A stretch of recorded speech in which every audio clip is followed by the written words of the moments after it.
Good evening, fellow ghouls and specters alike. It's your ghost host with the most, Tiki here. And Blue Dragon 5, here to engage in some haunted holiday hijinks by trudging through the catacombs and dusting off the cobwebs to recount a spooky selection of Halloween classics. So light the jack-o'-lanterns, suit up, and grab the candy dish.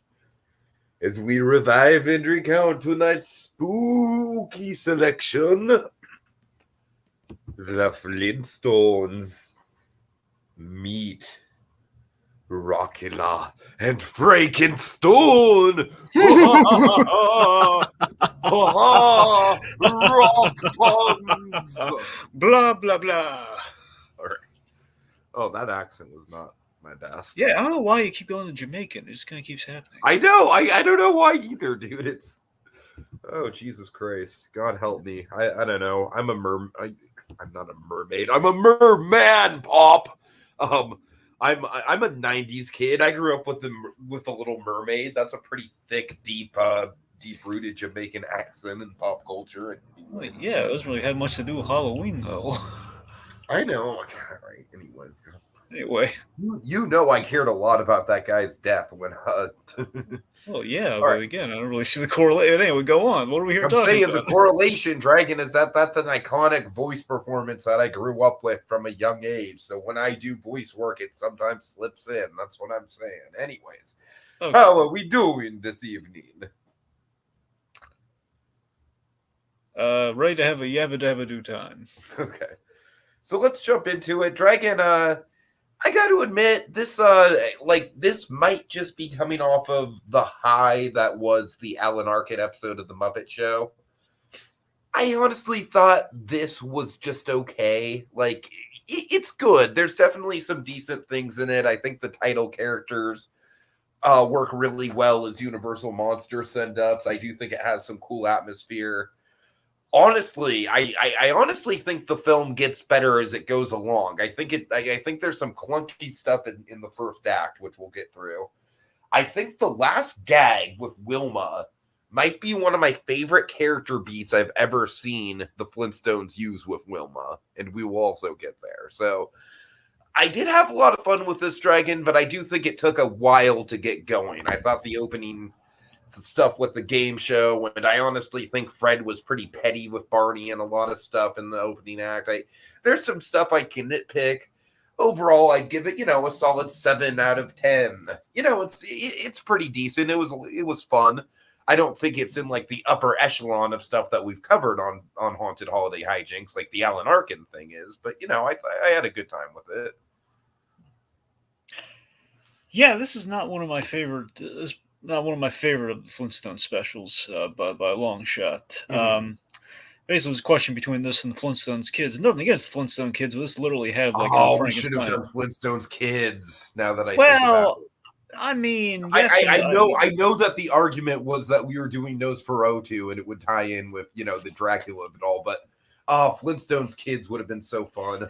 I mean, yes, but I mean, it's the episode. I mean, I vetted that episode, Tiki, and I mean, I don't know. This one It's had a not little bit great. more. I mean, I'm not saying it's not great. I'm just saying I think this had more Halloween stuff in it than that one. But Oh, okay, gotcha. I don't know. It was this one just felt more like you kind of want OG Fred and Barney. You don't really want necessarily in that case. You want like the American classics. Yeah, I'm just saying how many Flintstones movies at this point with the OG Fred and Barney have we covered? I don't know. I mean, Flintstones Kids would be something different at least. I mean, yeah, Maybe next year. Yeah, quite possibly. All right. Anyway, but yeah, that's the thing. So, yeah, of course, this is a special they put out, and essentially, this is kind of during the Flintstones desperate years. This is kind of desperate revival. This was like during the desperate revival era, where like the Flintstones had wrapped up in '66, the year of the Batman. And yes, Dragon, yes. Yeah. So anyway, wrapped up there, and this comes out in they had they had a show that only lasted one season, so it kind of barely counted, really flew by the wayside. It was basically, hey, remember the Flintstones? It's still around, kind of. And it was the new Fred and Barney show, and essentially that was what they had in '79. And this is kind of like the leftover, like, oh, here's like something we put out the following year in 1980. And I mean, I think the premise is solid. You know, it's got fun gags. It's kind of rooting in the old kind of like kind of comedy of like you stay in the kind of the spooky place for a night, and we kind of found a kind of an interesting way of doing that this time around. But I gotta be honest, for me with this, I think there is a kryptonite amongst the Hanna Barbera specials that we don't really talk about that much. Is that you look at the Hanna Barbera specials versus a movie, for example. Mhm. Like look at I'm just pulling like a random. Again, I haven't really rewatched this, so don't quote me on it. But I'm thinking of the Yogi Bear Christmas special. It's got a Yeah. similar issue in which we got great stuff. It makes you all warm and fuzzy and is very seasonal, very much adept in representing the holiday.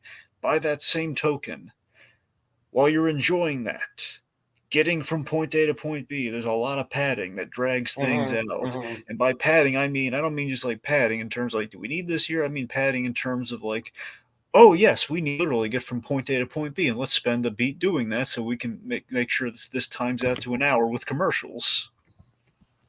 Yeah, there's a lot of that here for sure. So I think that's why this is probably the weakest of the pack for me of the Flintstone stuff the Flintstone stuff that we have covered. I mean, probably better, technically better than On the Isn't there Rocks, like but a let's WWE one or something that we haven't covered? yes, but I forget if that's a movie or not. Yeah. So so yeah, that's the thing. I think that was like the last time there was kind of a Flintstone. Well, not counting the well, I don't know if it was made for HBO Max or not, but there was a Flintstone show that was made briefly, and I don't know. I don't think that's still around, but yeah. Mhm. Anyway, but yeah, there's overall again not my favorite because it's not really the most fun to rewatch like the wet like Yabba Dabba Doo or or some of the other Flintstones movies. Or also Dragon, sing it with me. The man Called Flintstone. Flintstone. All right, there we go. There we go. Yeah, obviously, it's no. I mean, not everything can be the man called Yeah, Flintstone, that's but clearly upper tone. That's clearly like S tier Flintstones content. Yeah. that's stone tier, my friend. And But no, it- no, seriously though, it's. I mean, I don't know if I go back to this like I would, for example, even though it's not exactly the best written thing. I wouldn't go back to this as much as I would the Flintstones meet the Jetsons. Mhm. You know, All right. So yeah, you pretty much got into the backstory with it just basically being a leftover of the Fred and Barney show. Anything else you want to cover there? just two quick beats. Okay. Just want to highlight who voices our monsters. So John Stevenson, or Stephenson. I always botch that pronunciation. The So Johnny Boy here. John, of course, is very beloved from me as Mr. Slate from Oh the yeah. Flintstones. Oh, He oh God. plays. If there was anything that we learned from our Flintstones movie marathon, it's that Mr. Slate is an excellent supporting character. Good God, I love Mr. Slate so much. It seriously took me off guard just how likable he is throughout the show. He is ridiculously likable. My God, I mean, like, of all like forget Better Call Saul. Let's talk about let's call Oh mingling my Mr. God. Slate. I'm just like I guess I was just like Mr. Spacely from the Jetsons is such a dick that I just kind of assumed that Mr. Slate was also like that. He's Mr. Krabs without the charm. Yeah, yeah, exactly. But yeah, so the voice of Mr. Slate does the voice of Rockula here, so you can kind of hear that. It's kind of just him having fun, is doing kind of a Dracula parody, Mhm. and famously, voice for Frankenstone is Ted Cassidy, the great Ted. You know Ted Cassidy, don't you? Ah, the name vaguely rings a bell. Dragon. Who is he? Well, let me just tell you the big thing that I think everyone kind Okay. of knows him for: Lurch from the Addams Family, the Oh, TV show. Lurch. Oh, okay, gotcha. You That's how you rang. say. Okay, That's yeah. him. So Ted Cassidy. And this was, I Uh huh. believe, the I don't know if it was the last, but it was like one of the like this thing was released posthumously. So it's like one of the last things he did before he died. So if you're gonna go out, It's definitely fitting for sure. yeah, I mean, of course, he's been Lurch all this time. He actually had to play Frankenstein in some way, shape, or form. Cool. Right. Alrighty, so Dragon, let's talk about this game show setup because, as I already alluded to, I'm not really a fan. I think it just eats up too much time in the first act. Well, you know what's funny about this game show thing? It makes me think of many things when it happens. 'Cause for Okay. starters, of course, I love Let's Make a Deal. I think we all do. Do you like that show? Don't you? Okay, yes, I do like the show. You know what? I felt so dumb though because when I heard the name of the game show, which is like a, basically a parody of like Make a Deal or Not, essentially. I think Make a is deal what. or don't. Yeah, and Dragon, I felt so dumb because in the back of my mind for a second before I realized the Let's Make a Deal thing, I was almost wanting to Google like, wait a minute, was Deal or No Deal a revival of a show from the 70s? Oh my god! I know, I know. I came to my senses quite quickly, I'm but just saying your whole thing the about Wayne thought passed Brady. through Hell my yeah! head. Literally, all the Wayne Because Brady love you've like shown. because Make a Deal or Don't definitely sounds like Deal or No Deal. It's like it's literally the same use of words. Anyway, so one, there's that. Two, of course, I love that we got Casey Kasem to play the Monty Hall type. Him Of playing course, Monty Marble. very appropriate. Yeah. And I guess the other thing too is that, of course, it kind of reminds me. It's like a better version of what we have in the worst of the national. Well, like now, there was a time, Tiki, where you could just call this the worst of the National Lampoon Vacation movies, but now they made like that terrible remake, so now you can't really say that. You had like European Vacation. At the Oh, top of the European Vacation, I wonder, I forget when that probably came out after this, I'd imagine, where it's the same idea. Like, hey, we're going to win a trip on a game show. So that's just literally what we do here. We win a trip on a game show, only it's not a whole vacation. I just like I understand the trope we're going for, and honestly, the one of the things that annoys me is that it's so tropey. But like I said, Dragon, I just think I just think they could have streamlined it. I mean, and I also frankly kind of feel like Fred. I don't know. You might disagree with me on this. I think Fred is a little petty towards Barney in the first act, and I get that's part of their dynamic. But there's like I don't know. There's like Tiki, it could have been a lot. It could have been on the rocks. oh God, you're right. Oh Jesus Okay, Christ. let's just bear that in mind with all these Fred Flintstone gripes. No, Okay. you're right. I forgot how bad he is on the rocks. Yeah. That's like, because that was the thing. Was Tegan and I, when we did our Flintstones retrospective, we watched On the Rocks, which essentially is kind of the adult take, kind of We the had some pre. glowing nostalgia about it too, both of us, Yeah, right? don't get me wrong. There is a lot of nostalgia, but I'm saying that while there's nostalgia, there's also kind of like the sobering, like, oh, what the sobering gut check of, oh wow, that's that. I mean, I imagine some things weren't going to hold up, but wow. Yeah, Especially after the whole time I've been going on a glowing love fest. Oh man, I love that Fred Flintstone, like the American patriot, Fred Flintstone. Yes. exactly, exactly. Yes, yes, yes. He's gonna save the world for Pebbles, man. That was, oh god, I'm getting Dragon, getting all, I'm kind of going through a similar thing, not to totally derail this, but since we're not talking about it this year, with the new Munsters movie, it's like, why the hell do you make Herman Munster a rock star? From the beginning, he's a rock star. Herman Munster, literally, the whole point of him as a character is that he's supposed to be the ultimate everyman, just under the weird facade. yeah. Anyways. But you know what's funny? I completely forgot about this. I don't know if you remember this at all. Did you ever watch? Did you ever watch the George Lopez show? You know what's funny? The one episode I watched was the one that they went to Disneyland because that was the one that had the hidden Mickeys. Ah, right. But beyond that, no, I never consistently watched it. I might have caught like the brief episode at Nick and Night here and there. I wonder if it holds. I mean, I used to watch reruns of it. I wonder if it. I watched the entire series. I'm absolutely sure with all the reruns ultimately, but I'm saying you want to replay it. I wonder if it holds up now. Yeah, but regardless, my point is there's a clip of the George Lopez show where George Lopez has a dream or something. It might be I don't know if it's during Halloween or not, but basically has a dream and he basically everyone is a Monsters character and it's hysterical. Oh no, really? Oh my So George Lopez is Herman Munster, his wife's his daughter is Marilyn. I Is might have to Marilyn. look that up, Dragon. That Yeah, you can sounds find the clip. They someone took the clip out so you can watch this. With the whole all uh-huh. the new Monsters thing coming out, it was like a clip that was very easy to find on YouTube. But Yeah. anyway, so regardless, Monsters love aside. What was I? All right. But I don't know. It's, I think the fun thing about this opening too with the game show, I think the main reason the game show set piece is there, aside from the whole like just the transitioning point. Okay, here's like a Flintstones plot that will then jettison us into the TV special, kind of territory. It's it's basically it's kind of an excuse to get them to dress up in costume because they're not going trick or treating and not going to a costume party. But then again, when you think about it, they're going to a monster bash in which they will be given costumes anyway. So by that logic, it kind of feels like it defeats the purpose of that. No, that's that. Yeah, you kind of hit the nail on my head of the thing that annoys me about this is it either could have been like I think it should have started like I think the game show in itself should have been Halloween themed or something like that. I think just the idea of them being in costume for the game show is a little ridiculous. Well, to be fair though, let's make a track. deal.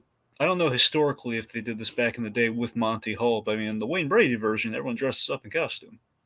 Oh, is that a part of Let's Make a Deal? I think all this Wayne Brady. You've never watched Let's Make a Deal with Wayne Brady? Okay, first of all, no, not the Wayne Brady one because I don't watch modern game shows. I'm not really caught up on modern game shows. I have watched the original Let's Make a Deal on the Game Show Network. I guess they didn't dress up back then on that one. Yeah, so I'm just saying, every time you keep pulling the Wayne Brady line, it makes me assume Dragon, that the Wayne Brady thing is literally from that one Chappelle's Show sketch. I don't know what to tell you. It's but you not can like I see me follow making the man. leap of like, hey, that Wayne Brady thing is funny. Maybe because, I don't know, I know Wayne Brady and what Wayne Brady does, which primarily is game show host. No, oh god, this is totally out of the thing that Wayne Brady did that sketch was parodying was Whose Line Is It Anyways, which I am very familiar with. All right.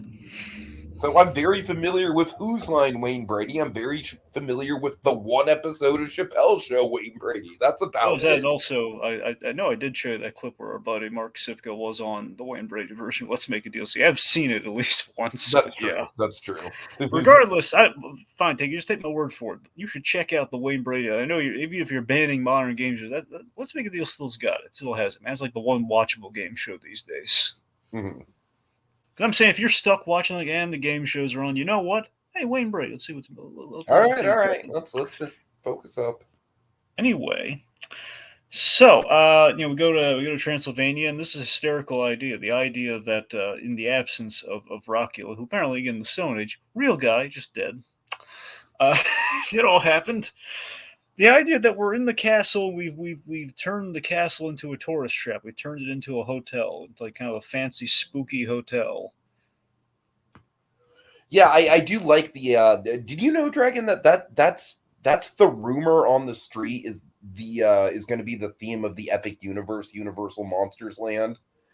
Is that it's going to be a modern day Transylvania that's being taken over by tourism, but the monsters are kind of fighting back against it. I love that idea. I do too, and I'm pretty stoked about it. But yeah, I think it also works well in this concept.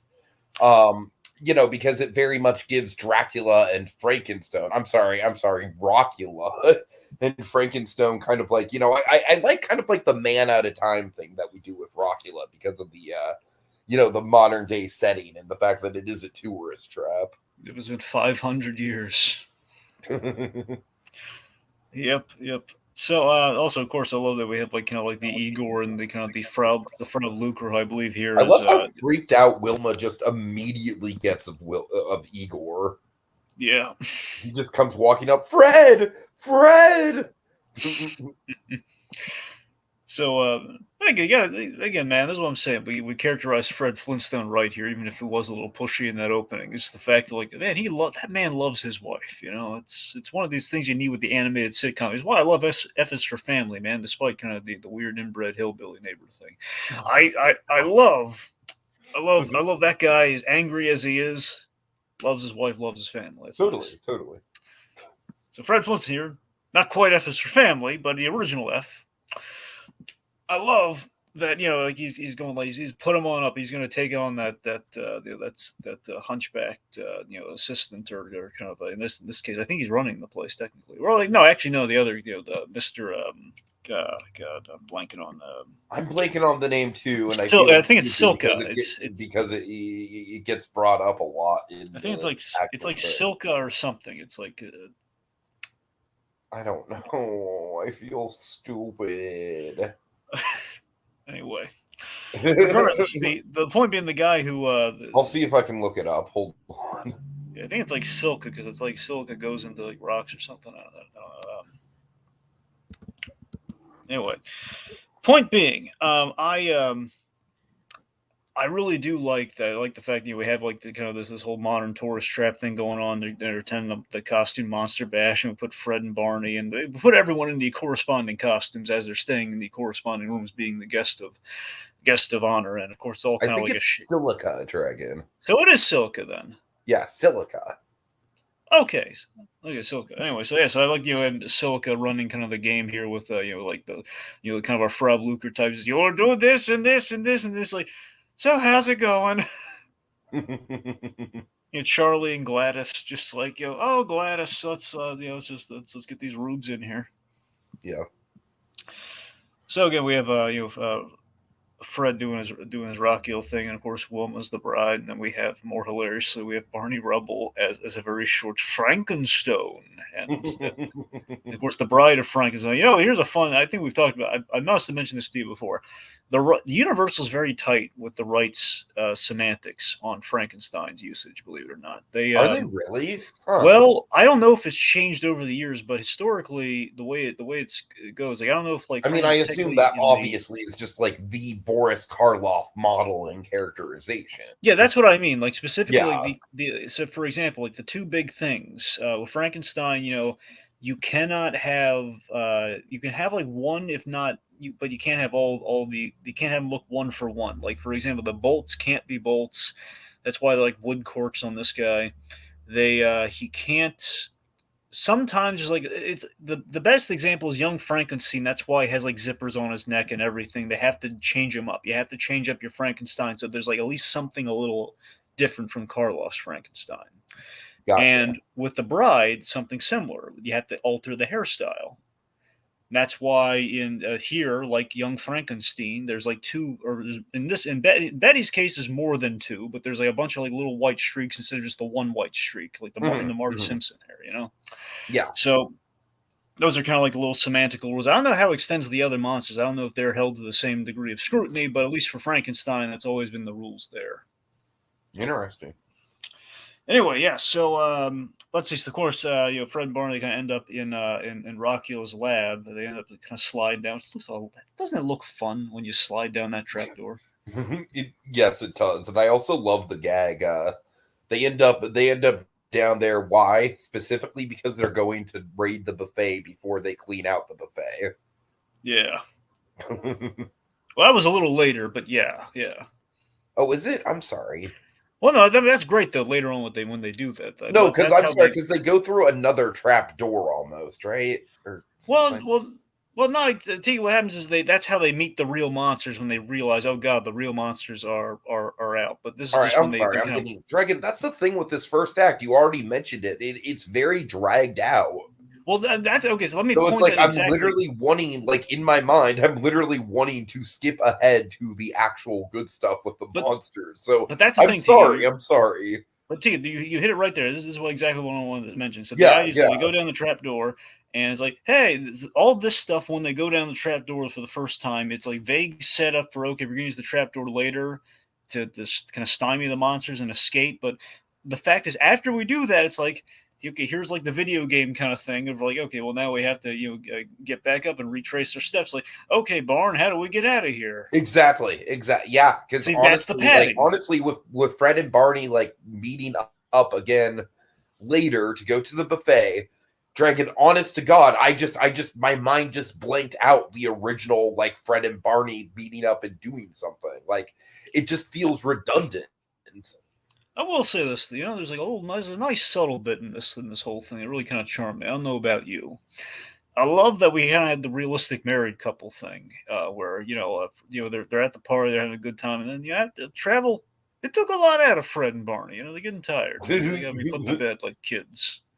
And I thought that was cute. Like the wives taking care of the husbands. So anyway, they wake up and then they go downstairs looking for cleaning out the buffet. Which, by the way, with that buffet cleaning out.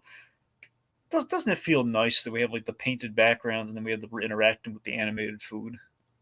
Yes, yes, it does. It's It doesn't it funny. feel like an old friend of nostalgia. It just feels like, Oh yep, that's a God. cartoon. That's a real cartoon, kids. All See that? None of the right. CG business. None of this. You can interact with everything. No, you can interact with one thing specifically. You know how you knew what it was? It was glowing almost. It was animated. Like, wait a minute. Where's that? Why is that one book exposed? So I really like the gag of Barney, like, giving the trying to give the buffalo wing essentially to the, or I'm sorry, it's not a buffalo wing, it's a meatball essentially, Yeah, yeah. to the Frankenstein statue, and then the statue turns around and it's the real Frankenstone who Then we do takes a the little Abbott drumstick. Costello. Yeah, Uh yeah.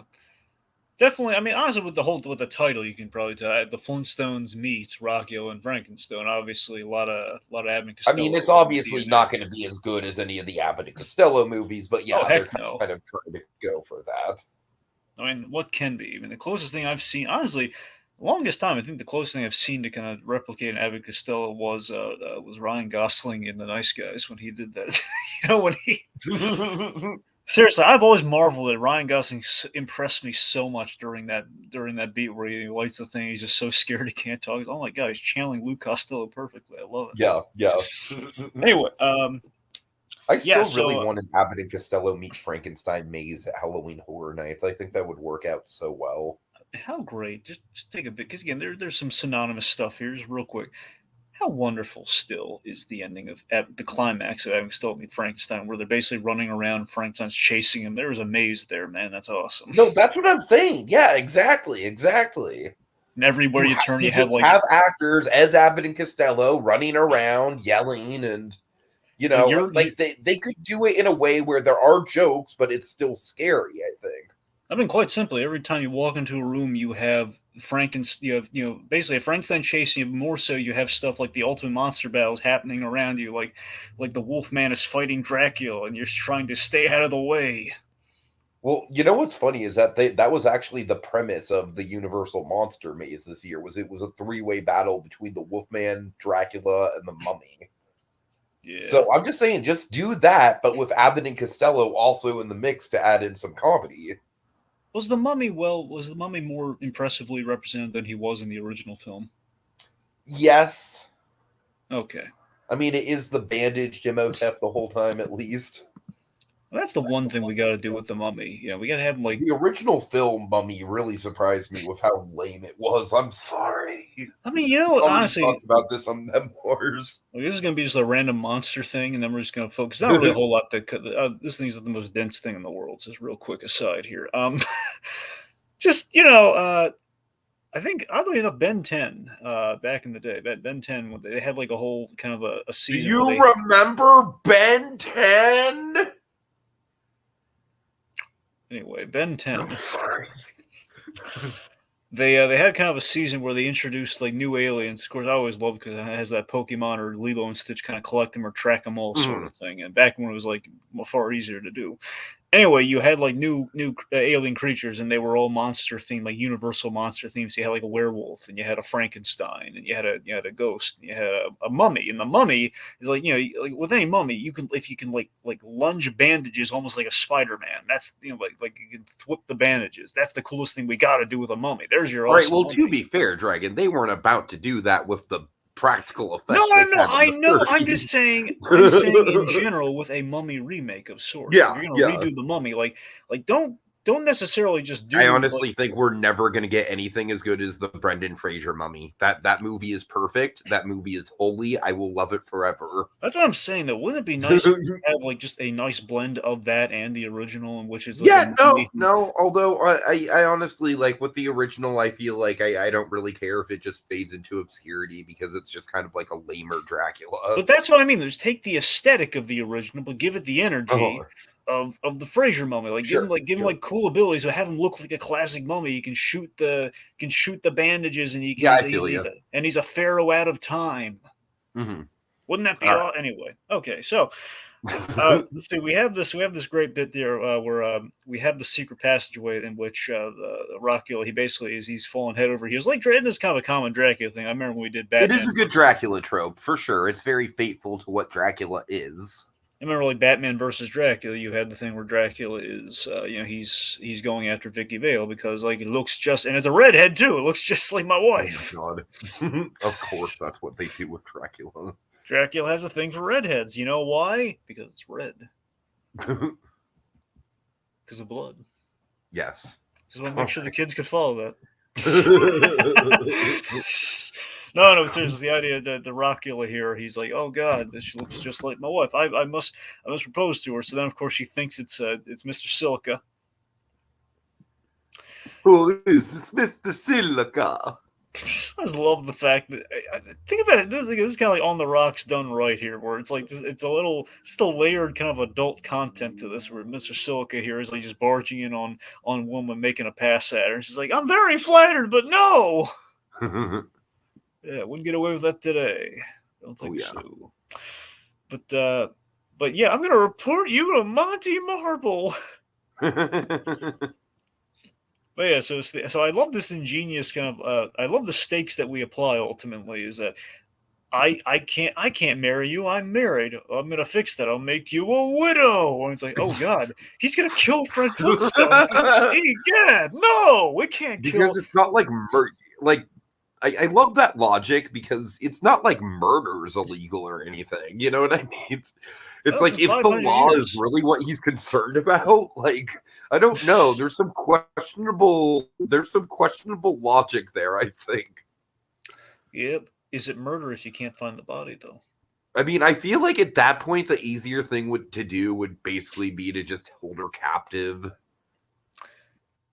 I mean, well, the easier thing to do would do this. I'm not trying to endorse that, of course. I'm just saying on his end. Well, no, I mean, the easiest thing for him to do would do like the hypnotize things, and that's how he turns her. But no, we don't want to do that because that overcomplicates things with our runtime. Because we need to pad things like how do we get out of here instead of like maybe give him hypnotize. You know? But seriously, I know it's almost like the Scooby Natural thing. It's just like I'd take a bullet for that dog. No, we can't kill Fred Flintstone. Stakes, no. Right. I love like the whack-a-mole gag where they're all hiding in barrels and they're kind of faking out the monsters. It's pretty cool. Yeah, but you know what? I got to be honest with you. Now thinking about it, like I did say that the first half is better than the second, but there's really not much. It's basically just turns into an extended chase scene. True. And again, there's a little bit of doubling back there. I'll tell you this though, not as bad in terms of padding. Now this was a movie, mind you. It was more like a TV movie. The Scooby-Doo werewolf thing. Remember the I want to say, dude, where's my werewolf? That's not right at all. No, I know what you're talking about though.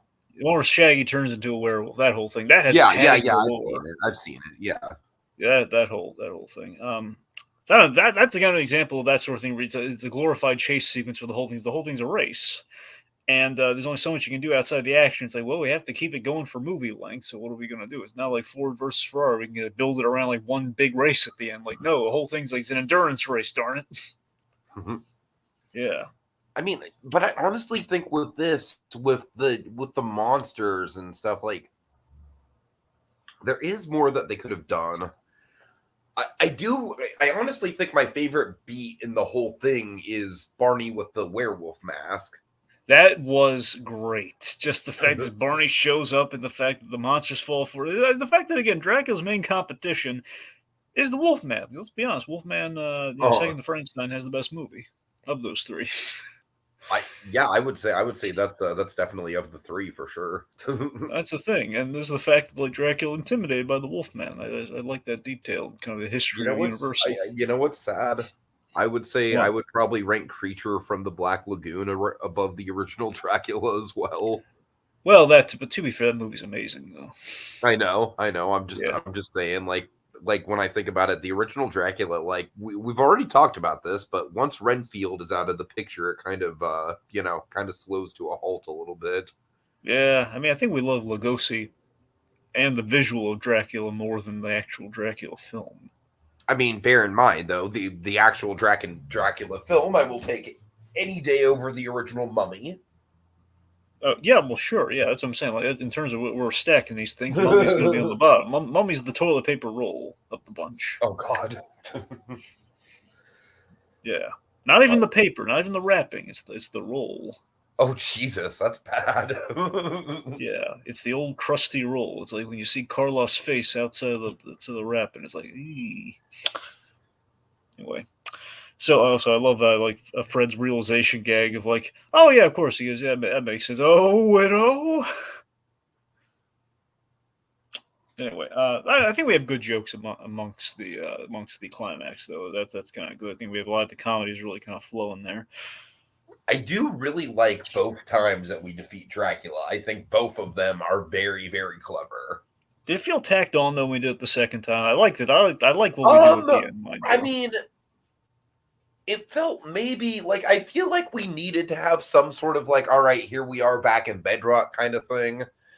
And even if it does feel a little bit tacked on, I feel like it works just because, like I said, I genuinely do think it's a slam dunk moment for Wilma as a character, at least from a comedy point of view. Well, no, absolutely gave Wilma kind of a moment to shine, and basically, like, you know, you're going to do basically nags him away with all the conditions of like being her husband. Like, you got to do this, and I love all the Pebbles love were shown, by the way. Yes, absolutely. I love that too. And forget about flying in through the window as a bat because we can't have Pebbles with open windows. Yeah. She's not rollerblading yet. She's not inventing the shoe. Which actually kind of makes me think, where was Pebbles the whole time? Oh, she's probably with Wilma's mother. I mean, that's fair. It's just we never even really acknowledge her until the end. I think the real question is, where's Bam Bam? Okay, that is a better question. Yeah, I mean, that's the thing. Like, Wilma's mother, like, we've established, Slag Hoople and everything there, but we don't know anything. I don't know if we ever discussed, like, where, like, Barney's parents. Oh my God, I would love to meet Barney's parents, dude. God, wouldn't that be great, though? Like, wouldn't Barney Rubble's father be a hoot? Yes, he would. Oh God, that'd be fun anyway. You know what this is reminding me of, Dragon? It reminds me of one of my all-time favorite, like one-off King of the Hill gags, and I forget the actual context for it, but Bobby's doing something stupid, and it's like a block party or something, and Hank's like, "Bobby, you're embarrassing me in front of the boom hours." Oh yeah. Oh yeah, no, that was great. God, I love that. Yeah, the whole respect for the boom. Yes. That's good. All right. Anyway, let's see. So we really don't have a lot to talk about with this. I told you that it's really bare bones. I told you it's pretty. Again, I told you it's because of all that. We're making King of the Hill references. We're like kind of like half ranking the Universal monster canon, and we're only a half hour in practically. To be fair, to make it all count, you don't get a slice of life King of the Hill, an animated primetime slice of life show without the original with the Flintstones. I mean, that's true. That's all true. About the derivation. Right. It's all about carbon dating the rocks, kids. Oh, Dragon, we're going to have so much more to say about the King of the Hill episode that we're covering. Yes, one could say we're laying some seeds. Oh, I'm so excited. That is like far and away the episode of the lineup this year that I'm most excited about. Or to kind of like, I know you weren't there for this episode, but we're kind of shaking the bacon. We're shaking bacon, folks, and you'll see what that means. Unconventional King of the Hill horror episode that isn't a Halloween episode, but is very horrific. It may or may not have actually been set during Halloween because there is a costume. There's a costume part. I don't know if it's a costume thing or if that's a Halloween thing. I'm not sure. Are you sure there's a costume party? Because like the dude's costume in the episode is just a mascot costume. Well, I know, but that was his hang-up, though. I could have sworn like everyone else was invited, but they thought they were in costumes. All right. I might be wrong. I don't know. I might be wrong. Chelsea. We'll see. At the very least, it's probably not Halloween. It's probably his costume party if there's anything there. Regardless. So, let's see. Okay. Point being, so again, we said stakes with the whack-a-mole gag. Um. Oh yeah. Oh, we had this really intimidating line by I think the best Rockula line. The whole thing is like, you're Fred Flintstone. Better yet, you were Fred Flintstone. Fred Flintstone, more like dead Flintstone. God, that's still Jamaican. Jesus. Yeah, you gotta see someone. I know. I don't know what's wrong with me. You gotta see the guy who played Bushmaster in Luke Cage. Oh He'll set you straight. God. He'll set you straight. He'll get you all sorted out. But no, it's the whole. Seriously, that's a great intimidating, kind of like almost promo line, like you were Fred Oh God. Flintstone. Yeah. So of course I love that Frankenstein. Tune Also, in to the Flintstones meet Rockula and Frankenstone to see if Fred Flintstone fucking dies. folks, grab your kids, hug your parents because you're about to see the death of Fred Flintstone, Oh going my from God. Flintstone to Tombstone. All right, now that is a Flintstones TV event that would get people talking about the Flintstones again. Let's just do Logan. Could you imagine if they pulled that shit, just literally killed off Fred Flintstone, kept all the other main cast, and the whole reboot is just about grieving the death of Fred Flintstone? Think of this, okay? Take all the family, or more accurately, Archie's place. Take all in the family and mix it with Logan. And Mr. Slate has to be a major character in this scenario, and Oh, he has to absolutely. have a lot of guilt over Fred's death. Oh, absolutely. Maybe it was. Do you think it was a work-related injury? That's what I'm thinking. Yes. It's like, oh, why did I push him so hard? Mr. Slate is like, I would actually say that Mr. Slate maybe is like the second, like it'd be kind of like Better Call Saul, where like Wilma's like the first main character, and then you have the Mr. Slate storyline, like Mike, and he has like Mr. Slate essentially has like a second main storyline. No, absolutely. And then you have like, oh, here's a better question. Oh Jesus! Rocco, we'll refocus. It's kind of morbid. It's kind of Halloween. Honestly, we're at the end anyway, so fuck it. Dude. Okay. We are padding out this podcast much like this special padded out its runtime. Is this after I Yabba Dabba Do? Oh God. So do we have older Yes, rebels? it is. Yes, it is. Better yet. Yeah. Better yet, this is after the Christmas episode, which essentially is the last, closing the chapter of the book with the Flintstones. Right. We have the grandkids, so you have Pebbles at the funeral with her grandchildren. Right. Is this going to be the Mayor McCheese of Haunted Holiday Hijinks? We just keep adding to the concept every episode. I don't think we're going to be able to keep it going for that long. No, I know. But seriously, imagine you have like the set, like again, like a Kennedy funeral of the Stone Age with the death of Fred. Oh my God! Everyone's there. You have like Stoney. There's like he was like a father to me. Bring in the Great Gazoo. Great Gazoo is I called him Dum Dum, but he was. God. I loved him. Dino's devastated. No, Dino's like a pet thing. Dino also kicked the bucket shortly afterwards. Oh Jesus! Oh God! That's how you know this is important. Oh my God! It's like Dino had no one to. He just lost. They tried to replace Dino with another dinosaur, but it's just not the same. No, it's the fact like Dino just he had no one to greet when he came home. He just kind of lost the will to live. Oh Jesus Christ! Oh man! He hear a noise and then it was just like he kind of shed a single tear and they sat down and it kind of went on like that, just kind of Jurassic Park style. But Jurassic Park, yes.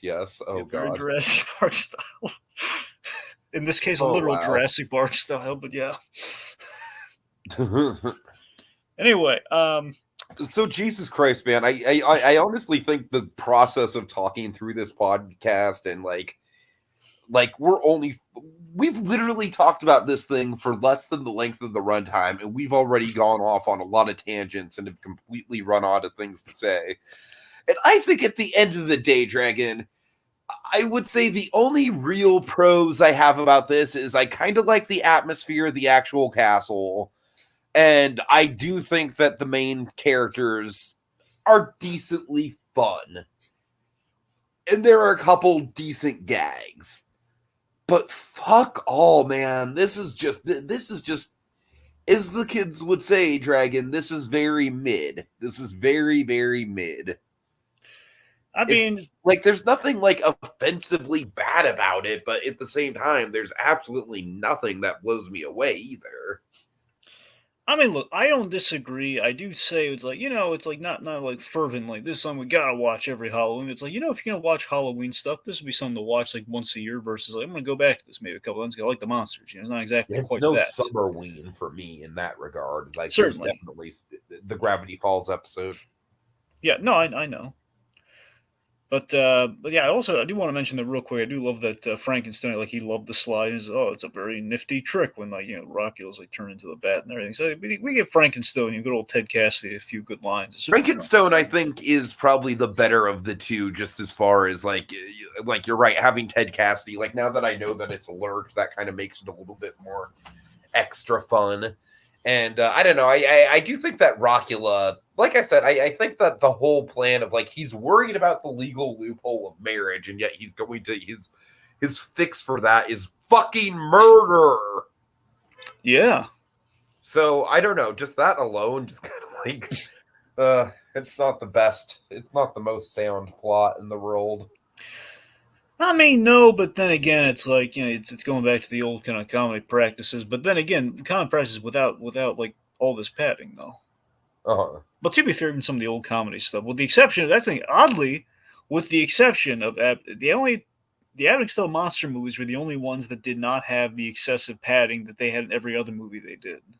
So sadly, which every other movie like Buck Privates and everything, it's like, hey, you're there for Abbott and Costello, but there's like a stupid love story. Like, look at the Americans. Yeah. It's like, come on, guys, like just give me the comedians. Look at why this is why the Abbott and Costello meet Frankenstein and all the monster movies do so much better because it's about them. Totally. So I mean, it's kind of based. It's kind of a mixture of those two, unfortunately. Where oddly enough, not enough like Abbott and Costello meet Frankenstein, more like Buck Privates. Oddly enough, I want to be clear. Buck Privates is good, but again, only if you can skip to the Abbott and Costello parts. Yeah. So that's kind of where I'm at on this. So I love that. I love kind of our kind of our monster stuff, and just kind of in general, like, hey, Fred Flintstone in the same room as a Rockula. That's kind of cool. But then it kind of loses its welcome. Like we got to run away from Rockula. That's all we're gonna do. Just run away. It's like a 20-minute Scooby-Doo chase sequence. That's the thing. Like Scooby-Doo is a patented 20 minutes, but not the whole 20 minutes is running around. Right, exactly. Like we're going to malt shops and we're doing the whole split up gang, look for clues, and then there's a little and then there's the unmasking. There you go. You can set your watch by it. Anyway, we do not quite have that here, and there you go. All right, folks. That's the end of tonight's spooky selection, and our spirits grow weary. But they'll be stronger than ever next time as we engage in even more haunted holiday hijinks.